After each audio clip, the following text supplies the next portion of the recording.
Hey everybody, welcome back to another harmonic analysis.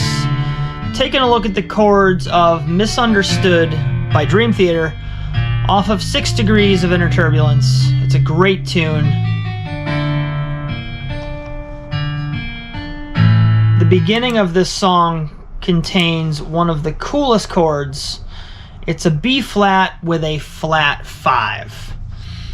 And it is the best name for the chord itself. If you were to rearrange those notes, you might consider it something else, but it would be kind of a stretch. And in considering the key that we're in, which is essentially D, however, most of the chords used in this song come from its parallel minor, D minor. We're still going to just say we're rooted in D. That's what I always do. We're rooted in D on Misunderstood. But don't misunderstand what I'm talking about, okay? So we're starting off on D major, right? It's the major 1, it's the foundation, and then we're going to throw in the B flat, flat 5. Now the B flat, flat 5 is B flat, D, E, right? So we get that, and it's clearly audible in the song. So that would be acting kind of as the 6th chord in the parallel minor, D minor. The flat 5 aspect is just there for color. God, it sounds good, right? Then we're back to the D chord as the major 1, and then we're going to throw in a B flat sus 2, which also acts as the 6th chord, slightly altered to add color with the sus 2. So we go from that B flat, flat 5 to the B flat sus 2. On either side of those D chords. Just absolutely amazing stuff. Then we have an A chord, which is your 5 chord in either major or minor. And then we're doing an E minor, which I would say is most likely going to be considered the 2 chord in D major.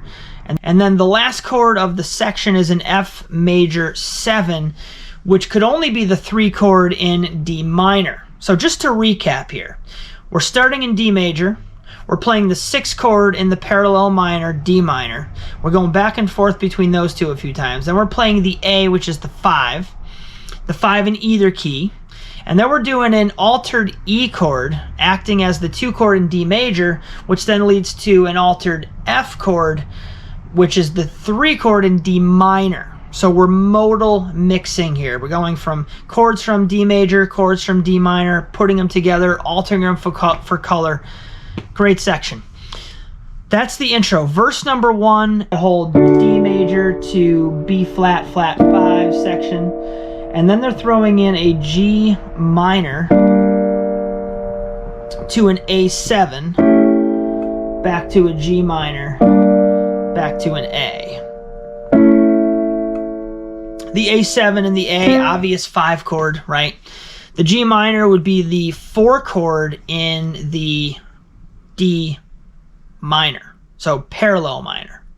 So again, just more modal mixing, great stuff. Borrowing chords from both keys being parallel, meaning they both start on D.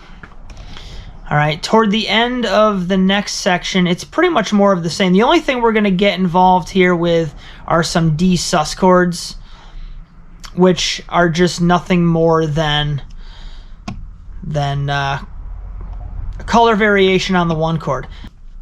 Right before this section ends and we go into the chorus, there's this really cool thing where they're doing a D sus 2 as the chord, and they're changing the bass note. We're going from D sus 2 with a D in the bass, to an E in the bass, to an F in the bass, and then to a G in the bass, and then we collapse back down to that D major chord. So the D sus 2 adds a little bit of vague color to the chord, and then the altered bass note going from D to E to F to G is just climbing up the D minor scale. And then we release that tension by starting the chorus back on D major. So let me just give you the audio for that. You can hear the bass movement starting.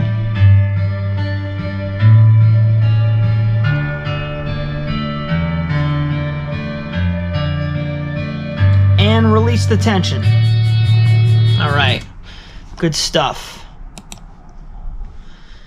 The chorus brings in more of the same chords. You have your major 1, your 6 chord in B flat, your G minor is the 4 chord, B flat sus2 is the 6 chord. They throw in a C, which is cool. That would be the 7 chord in D minor. We have yet to see a C, so that was nice. And then we have the G minor again, and then they throw in an F, which is the 3 chord, and then the A, which is the 5 chord. More of the same. More of the same stuff. All right, the pre-chorus, or whatever this, I believe this is the pre-chorus, presents us with a G minor chord. It's the playing a lion being led to a cage section. So let me just give you a little audio first so you know where we are. It would be right about here.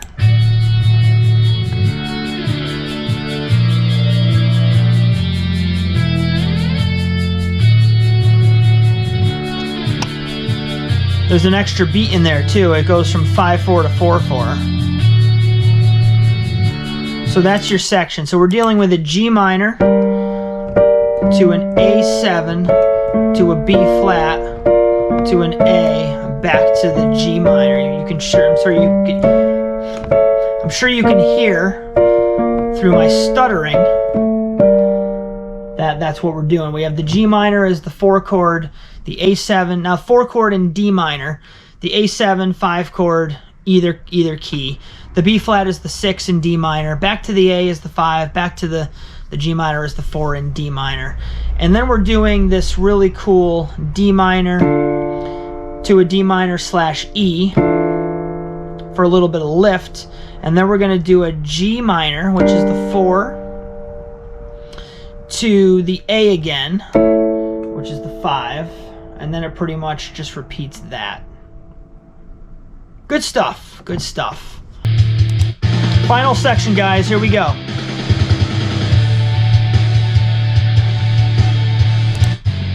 Right here.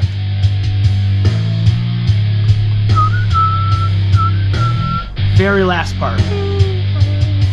Got some electronic stuff going on in the original recording.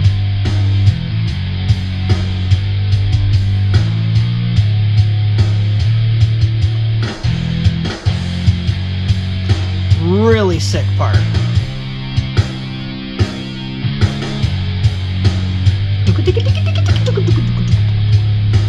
Alright, so let's analyze what's going on here. The notes used, we're doing a lot of power chords because we're kind of breaking all the rules for this. All power chords. We're going from a G flat to a G, which is a half step.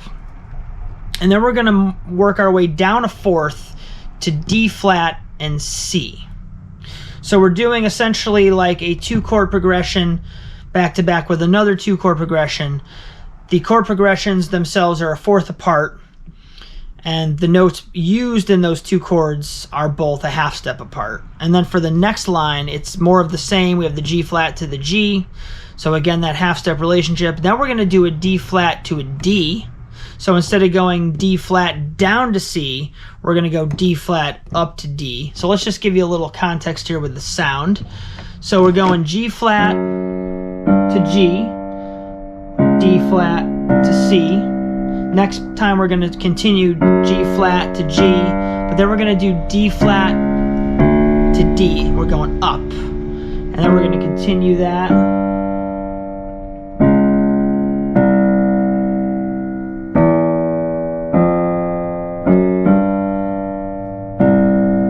And then it kind of does a little walk around and leading us to the end. So very cool section. Again, those 2 chords are a half step apart, and then the chord progression itself is kind of a 4th apart, making it very interesting. So it sounds good. It's all power chords. We're not stepping on anybody's harmonic toes here. So if you guys are still here, I gotta give it to you because this was a rough one.